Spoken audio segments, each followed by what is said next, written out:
Welcome one, welcome all. This is Vincent from Tiksu to UniTartu. Today I'm going to be telling you all about arrival and traveling to and from Estonia. I'm joined by another international student from the US, Nick. We'll be discussing topics such as getting a bus ticket, what to do when you first get here, and some things to bring and remember before you start traveling to Estonia. So sit back, relax, and we hope you enjoy this episode of Tiksu to UniTartu. Nicholas, would you like to introduce yourself? Yeah, my name is Nick. I'm from America, from Kansas in particular, if you know where that is. And yeah, I'm a second semester, first year master's student in the semiotics program. Great. And so how did you first find Estonia and the University of Tartu? Maybe you could tell me your story of awakening. Yeah, throughout my bachelor's program, I'd always wanted to travel abroad. So initially I was looking at places like France or Germany, just places like that. But then over time, over the past few years, something about more Eastern Europe, I guess, caught my attention because to us in America, so many people just don't know really any of the countries over here. Oh, no. When I tell people Estonia, they're like, oh, what do they speak there? Where is that? And I have to, kind of give them the geography of it a little bit. Yeah. So to me, also, like, the post-Soviet history of it is, I think, incredibly fascinating as well, because each country's kind of, there's the history of it that you can see, but it's kind of different in different places. Like in Latvia, you can see it in different ways than you can here. But, so yeah, I'd been looking online for, English-speaking in particular master's programs, because originally I was looking in places like Macedonia or Croatia or Serbia, and that I didn't really find too much English speaking. I didn't find very many programs that were English speaking. Mm-hmm. And then honestly, it was just through a Google search, University of Tartu came up for the both the semiotics and the philosophy master's program. So I applied to both and then got accepted into both. And then I was like, well, semiotics to me right now is intellectually more interesting. So I'm going to pick that, and I will do that for the next few years. Yeah. So yeah, that's kind of how it all happened. Yeah. And my understanding is we have quite a history of semiotics here as well at the University of Tartu. Yes. So they call it the Tartu Moscow School of Semiotics. In history, it's actually pretty prominent.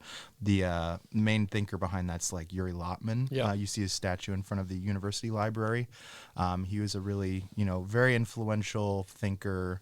Integrated semiotics with like Russian literary theory, and he's a really, really fascinating figure. But yeah, Tartu Moscow Semiotics, and then technically the school is like called, or semiotics of culture is kind of what Tartu is known for, like analyzing how culture evolves and different systems emerge over time. And anyway, yeah. So, but we are talking about arrival and travel today. I wanted to ask you first and foremost, like maybe your first trip when you first came here from Kansas. Where was it you were coming from? Yeah. That was a very long trip. I was up for at least probably maybe a day and a half. I think I forget. It was because I flew from Kansas to, I think, then New York, and then New York to Frankfurt, and then you have like one last trip, which is like a 2-hour flight to Tallinn, and then I was like, oh wait, Tallinn's not actually then destination. I still have to like take a bus to get to Tartu, and that's another 2.5 hours. So yeah, it was quite a long flight. I remember getting to Tartu, I was like, I had no sleep. I was like, I just need to get to my dorm wherever this is, and you have to go visit the dorm facility first to get your keys and all that stuff. Mm-hmm. It was fun though. It was like a fun. I've never been to Europe either, so it was a nice like welcome to Europe adventure kind of. Yeah, I feel like that's the same thing for a lot of people. When I was first coming to Estonia, I had never left the States at all, so it was just it was my first time experiencing kind of a long haul. And I did the same thing, but from Chicago. I went to Chicago, Frankfurt, but luckily I already had like some accommodations set up, and I didn't have to find a dorm room. Yeah. Well, I had the dorm already like set. It's I had to go get the keys for it, and luckily. But that's not something you want to do after 20 hours. Well, approximately how long was your journey there? Because you had an extra layover than me. Yeah, I think it was like, I said a day and a half. It's probably less than that. I think it was like, it felt like a day and a half or 2 days. It's probably like, it was at least 20. It was at least like 28 hours, I Yeah. would say, whatever that. I don't remember, but yeah, it was fun. I mean, it's kind of like a life memory of just being so sleep deprived, but you like have to. You're like, I gotta get there. Like, I'm not gonna just sleep at the airport. Like, I can't do that. Yeah. So yeah, it was. Yeah, it was quite fun. There was this one girl that I met. Her name was Miriam, I think, and she was forget which country she was from, but I met her in like the gift shop at the airport, and she was like telling me, she's like, oh yeah, you need to go to this building, and then here you should get a SIM card for your phone. And I was like, yeah, you're right, I probably should. And then she showed me how to buy like a ticket for Lux Express and all that stuff. But yeah, those are definitely things that like when you get here, you're kind of then like, okay, now I need to get to here. I need to probably have these things. Yeah. So it can be quite tricky, but luckily it's not too difficult. Like even if most people in the airport are very willing to, there's always English speakers there, so they'll be willing to tell you the next Lux Express, comes at like, in an hour or whatever. Yeah, and all the information is in English as well. So I was also that's one of the things that I always recommend. Somebody get the SIM card when they get here. And then it's really easy if you have one of the contactless cards, you can kind of tap in and off the trolley or the tram, I mean. Yep. And same with the bus tickets. You can either buy them on your phone, and it's pretty easy. Yeah, absolutely. Yep. Okay, and also, by the way, so Lux Express, that's the bus company, correct, for long-distance travel around here? Yeah. They, those buses go everywhere, but yeah, mostly just the ones that I've been taking are from Tallinn back and forth to Tartu. Usually it's like 12 euros each way, so just expect it, like if you're coming here for the first time. Well, also the train stop, the one at there's a train stop, and it's right next to this really big mall that's maybe like a 5-10 minute walk away from the airport. It's called Ülemiste, and it's like it's got one of the train stops that goes directly down to Tartu as well. And those are pretty easy as well if you're not as inclined to the motion and the rocking of the bus as much. I guess. Yeah. The buses and the trains are both both absolutely worth it. You wanted to take the train at least once, and you want to take a Lux Express at least once, so you kind of know the vibe of each type of travel. And it's definitely on which day you're going. It's like, okay, I know the train's going to be full. I'll take the bus, because the thing about the train is you're not going to be able to guarantee your seat. Yep. And on the bus you book your seat. Right. So. Yeah. And the seats are, honestly, I like Lux Express quite a lot. But it can vary. Sometimes the train, it really does come down to how busy the train is, because that can be the better option too. It really just depends. Yeah. So how many times have you made that trip? Have you only just come the one way across the pond, or is it? From here to America, basically. So I came here in, what was it, late August? Yeah, late August of last year. And then for the holidays, I went back. So then I had to do the same thing. Although that trip was way worse, because I actually had a 2-day I had a total of 2-day layover on the way to America. So I basically had to sleep at Frankfurt overnight, and that wasn't really that fun. And then I had to sleep in Chicago's airport the next night, which that wasn't. That's even less fun. So, and then I arrived like the day after Christmas, because anyway, it was. Do you maybe have any tips for somebody that's like never done a long haul trip, and they're about to go do one pretty soon? Yeah, I mean, it just, so like the minimum that I can see between here and America is roughly a day, I think. Even my best trips have been almost a full day of total trip time, because you got the bus ride from here to Tallinn and all that stuff. So yeah, it's just like get yourself ready, like energy wise, drink a bit of caffeine, but not too much, because then if you overdo it, then you're going to be like a zombie, right?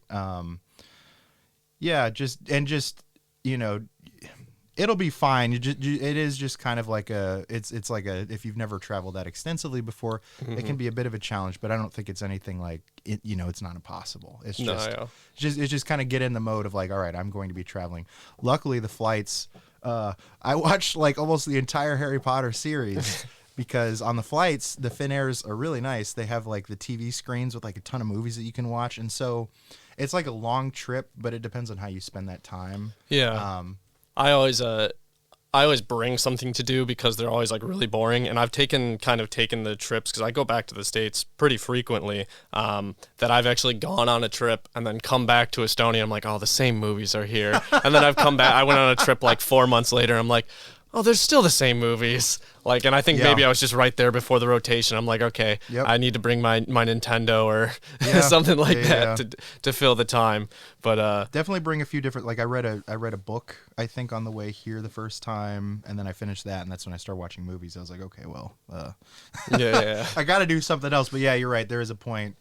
Yeah. So just I think most people are, when they travel, they're already like, I'm going to bring my iPad and, read. But it's like, get a few things, because you might, it'll be a longer enough trip that you'll like maybe get bored of the one thing you thought you were going to do the whole time, or maybe not. Who knows?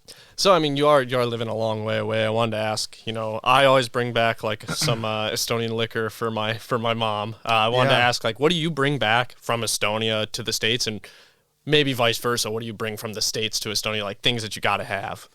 I'm probably in a bad position to speak to this. Okay. I bring souvenirs, basically. So like the wooden spoons. Here's an Estonian mug, Mom. I hope, and then like I bought some Estonian tea at the airport. It's really bad. I mean, it was, like I said, this was an awful trip. It was 2 days of layovers and I was stressed and I was at the airport. I was like, and my backpack was already so full of stuff that I was like, I can't, I think that's also what it was too. Oh, do you not check a bag when you go both ways? So for some reason I was foolish in this because I thought that I could only bring a carry-on item. But that's bold. My ticket actually gave me one check luggage, whatever you call it. Okay. Yeah. So I could have done that, but I was just an idiot and didn't read the fine print, I guess. Sometimes I bought tickets and it doesn't include the check luggage, and I get there, I'm like, oh no. But like my tip is that you can, instead of going up to the people and telling them like, oh, I didn't have this, like just add it online. I think it's like 35 euros cheaper or something like that if you add it online than to actually do it at the desk. Yeah. Because they'll gouge you. Well, and also for me too, the logic was kind of like, well, I'm going back to my parents' house where I have like a ton of clothes anyway. So like I don't need to bring my whole I'm going to keep most stuff here. But yeah, that is that can be a challenge for sure. And then what was your next question? You asked what were things that I might have brought back from America the other way. Here. What are some things that maybe, not here in Estonia that like you might need when you come back? Because when I'm coming from Chicago, I always bring like giardiniera. I always bring giardiniera back. It's like kind of like a condiment that's like spicy peppers and whatnot. That it's not really a thing here. And I'm like, I gotta have that for my burgers and whatnot. Yeah, no, I mean like I DJ and stuff. So I went back to America and I brought my DJ equipment with me. Oh, okay. Because I wanted to at least be able to practice a bit more than I was. But other than that, there's nothing really quite in America that I could think of. Yeah, it was mostly just like art stuff, like camera lenses for when I go out in nature and do photography kind of stuff, but nothing too special outside of that. So in terms of things maybe outside of creature comforts, because I mean I mentioned the giardiniera, you mentioned the camera lenses. Is there something like more essentials that people need to bring, or something that you came here and you're like, oh no, I don't have this? Yeah, I mean just kind of like think through the things that you need on a day-to-day basis. Like think, somewhat critically, because I wear contact lenses, and I was an idiot and only brought one pair with me for the first 6 months that I was here. And so when I went back to America, I was like, I have a whole box of these. Why didn't I bring these with me? Like, luckily nothing ever happened. But yeah, just stuff like that. You can get so mostly what I brought with me was just the stuff that I needed, like clothes and like some toiletries. I didn't bring any medicine, but I figured I'd be able to buy some, which you can very easily. And then, just things, if you've got any specific medications that you need, or, glasses or contact lenses, or just like whatever.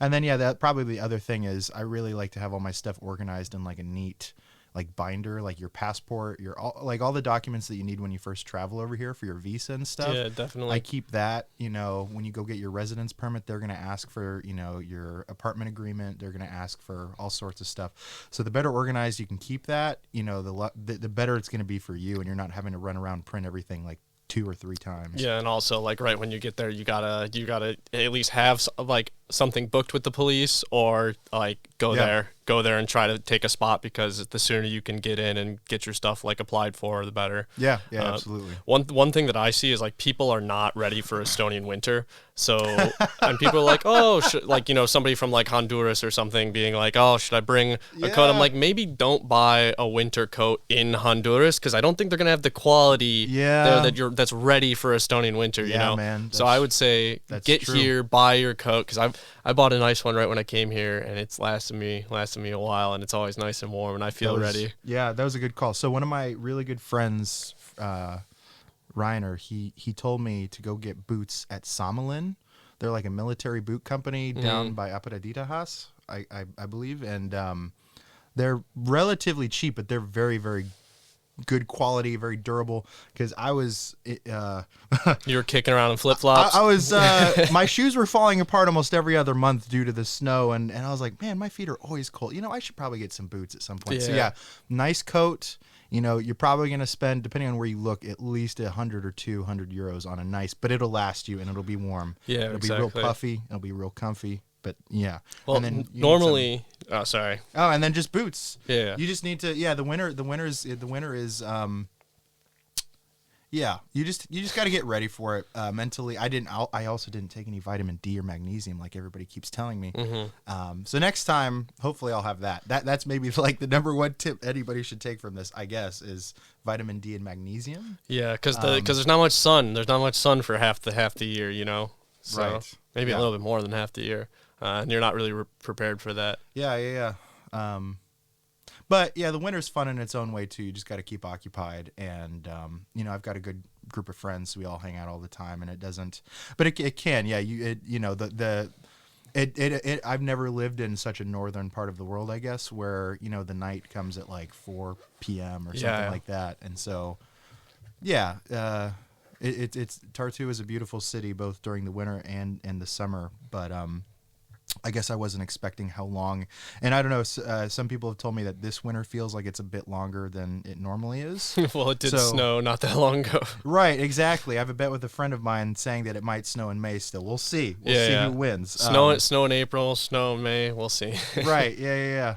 So yeah, I guess just you don't know what it's like until you actually experience it, and then once you experience it, you kind of know how to prepare yourself better for the next time. It's honestly not that. Some people are like, "Oh, it's so bad." It's like as long as you prepare for it, it's not bad. Yeah, you just gotta prepare for it, I guess. So, as an American, I know you're American as well. We're not used to so much opportunities for public transport to go, you know, without a car. Yeah. I wanted to ask you about maybe some places you've been in Estonia or other countries around Estonia that you've been to, and maybe how did you get there? Yeah, so I like to go to Tallinn a lot. There's a lot of really good electronic music stuff going on there. So I usually will take like the Lux Express like we were talking about before. Outside of that, I'm going to be honest, I'm pretty ashamed. I've not been to any... I ride my bike quite far outside of Tartu, but I've not ever been to like Pärnu or Haapsalu or, you know, Viljandi or any of these other places. I really want to go to Narva though, because there's like a lot of cool buildings out there for photography. That's actually the one place in Estonia I haven't been. I feel like I've been to like every other little town. I've been to every big city, but Narva's the one that has evaded me so far. Yeah. So.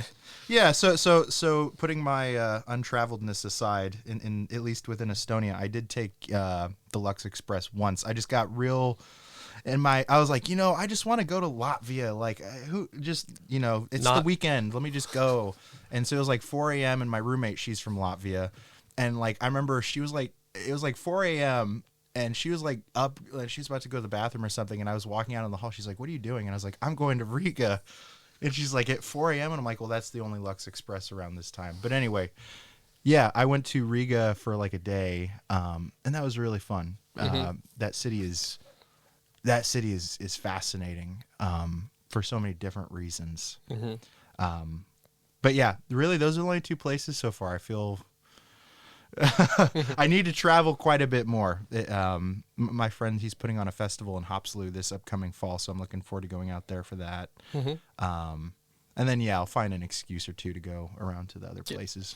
In terms of travel costs, and I mean, we're not sponsored by Lux Express, but we're mentioning them quite a lot. But in terms of train, in terms of taking the bus around and doing the Lux Express, how much does it cost to go to another country or maybe go across the country to Tallinn? And then also maybe for your long haul flights, if you could key us in on a little bit of that cost. Yeah. Well, I mean, if you're staying within Estonia, it's not bad because honestly, the train is really close in price to Lux Express, unless you get the student discount, which I don't because I'm a little too old. I think you have to be. I think it caps at 26 years old is when you stop getting the discount. So for me, the train ticket was usually like 12 euros each way. Lux Express is usually 14 to 17 if you want those comfort seats in the back, which are real nice. But sometimes what's cool about Lux Express too is that they do those discounts. So I've seen it. Sometimes you open the app and it's like 7 euros each way. So your whole trip to Tallinn is like 14 euros, which is actually really good. When you go outside of that, you can go. There's other companies outside of Lux Express too. Like when I did go to Riga, there was like 3 other companies that I saw, at least there at the bus stop, that all had like, go to Lithuania or Vilnius, or you could actually even take one to like Germany if you wanted. Yeah, I saw that route and I was like, man, that looks daunting, but it's possible. Yeah, they're like the double-decker buses, and it's like a day and a half, 2-day trip or something, I'd like to do it at some point, but feel like it might get like Lord of the Flies on the bus at that point. yeah, honestly, yeah. But it's possible. Yeah, but so yeah, if you're going further outside of Estonia, those tickets usually double in price, but that's still not that bad, honestly. 50 euros to go to Latvia. If you can get a really cheap hotel or hostel for like 15 to 30 euros, that's also not bad. But yeah, then kind of the other thing that you brought up was the international flights, and that's always kind of been the biggest thing. Is at least to America, the costs are pretty expensive. Yeah. When I look, it's usually 600-ish euros each way, and then maybe the best I've gotten for a round trip is about 1,000. And I can't tell. With flights, it's always weird. It's like, do I look 3 months ahead of time? Do I look a month ahead? A week ahead? Like, are there certain days? You never know. I haven't figured out the formula. Maybe the best way is to like find other countries. Like one of my friends, he goes to Helsinki and then I think to Stockholm or something. I forget how he does it. Well, there's a couple options from Helsinki in case like if some people weren't aware. Like you can take the ferry over, which is really cheap, and I know a lot of Finns do that. They'll go and they'll buy alcohol in Tallinn, and then they'll go back and you see them with their little trolleys. But actually, there's actually a flight route from Helsinki to Tartu, so you'll end up maybe like 20 or 30 minutes outside the city. That's not bad. But there's always like taxis, or you could take a boat from there. But that one's maybe like 40 to 60 euros, and it's not too bad in terms of that. And then it's funny because Helsinki to Tartu, you feel like you go up, you reach cruising altitude, and then you come down and you're like, oh, we're here already, and then you're in there, and it's like this small tiny little airport. If maybe you can relate to that, to like an airport in Kansas or something in the middle of nowhere. Yeah. Well, luckily Kansas, it was interesting because the airport in Kansas recently got renovated. I should say Missouri because it's technically on the Missouri side, but they're so close. Yeah. It's interesting. I think that's also one of the fun parts of traveling is just seeing each airport, how unique the character is, like how Frankfurt's so different than like Chicago's airport. Well, speaking of airports, what do you think about the Tallinn airport? It's one of my favorite airports in the world. It's probably my favorite airport, yeah. I mean, Phoenix, Arizona has a really nice one from what I remember. LAX, Los Angeles airport, it's fun. Like you might see like a celebrity or something, but like it's not that big of a deal. Hey, I actually sorry to cut you off again. No. I saw. Speaking of celebrities, I was taking the train from Tartu to Tallinn, and I saw Tanel Pardar on the train, one of the Estonian Eurovision winners. So I was like, whoa, that's crazy. Yeah. It was either him or just a guy in sunglasses, but I'm pretty sure it was Tanel Pardar. We'll believe that it was him. For my sanity, I'd like to think so. So yes.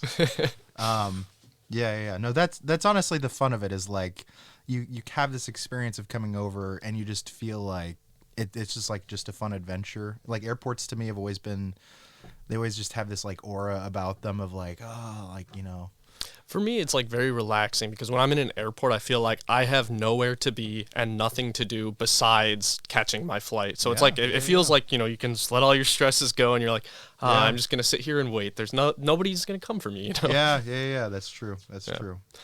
So we're kind of running out of time. We're going to start winding down a little bit here. I wanted to ask you one final question. What kind of practical tips, or what are your best tips for somebody coming to Estonia? I know we talked about a few tips. Maybe what would you think are your top 2, top 3? I would say really just make sure that I've had some friends here that they apparently got here without any accommodations. Which to me is, I would be too stressed out to do that. One of my good friends, he was like, I just, I got here and then I booked an Airbnb or something like the day of. No. And then for 2 weeks, I started to look for an apartment or something. I was like, that's bold. That is very, like what happened. Luckily for me, it was kind of an interesting experience because when I applied for the dorms, they're actually really nice dorms because you get like a studio. It's basically like a small studio apartment just by yourself, which is really nice if you want that one. But, I was like writing to this email address in Estonia and like getting back an email that I have to translate through Google each time. And then eventually I get a hold of somebody who's like, just wire us this amount of money for a deposit. And I was like, all right, I hope this is like legit and it'll go through like University of Tartu. It sounds legit. Anyway. So luckily I had that like way, way ahead of time. I would say that's kind of like the biggest thing, set an extra, 30 euros aside for your SIM card that you're going to want to get at the airport, and then your bus ticket probably. Yeah. Unless you know somebody that's going to like pick you up and drive you 2.5 hours, like you're going to have to get somewhere. You're going to have to, unless you can fly directly to Tartu, like you were saying, which that I didn't know. But you should still bring cash because I know that some people, their cards don't work when they get here. For me, my card was fine, but I know some people, if they're coming from China, coming from places in Africa, their cards don't always work. Yes, so that's actually a really, really interesting thing you brought up because this is incredibly stupid of me, but it was due to circumstances. I brought over basically everything that I had in cash. And I did not realize that when I go to a place called Tavid to do like cash currency conversions, it is a sizable portion that you will pay. That's the only time I've ever had to do that. But if you can keep an external bank account and like use something like Wise, that's maybe another pro tip. Wise is really good about transacting with other international banks, so you don't necessarily have to still get your bank account when you get here, like through LHV or somebody. Again, we're not sponsored, but you want to get a bank account so that you can, if you do start working at a job, you can easily they're going to ask for your bank account number. It just makes things easy. So that's kind of it for sure. Thank you, Nick. Thank you so much for your knowledge and expertise. Thank you for having me. This was really fun. Great. So that's all we have for today. Thank you for listening. And this has been Tiksu to UniTartu. Thank you again for tuning in to another episode of Tiksu to UniTartu. We hope you had a chill time with us. Make sure to follow the University of Tartu social media channels on Facebook, Instagram, X, and LinkedIn. And if you have any questions for us about the podcast or topics you'd like us to cover in the future, then let us know. And this has been Tiksu to UniTartu.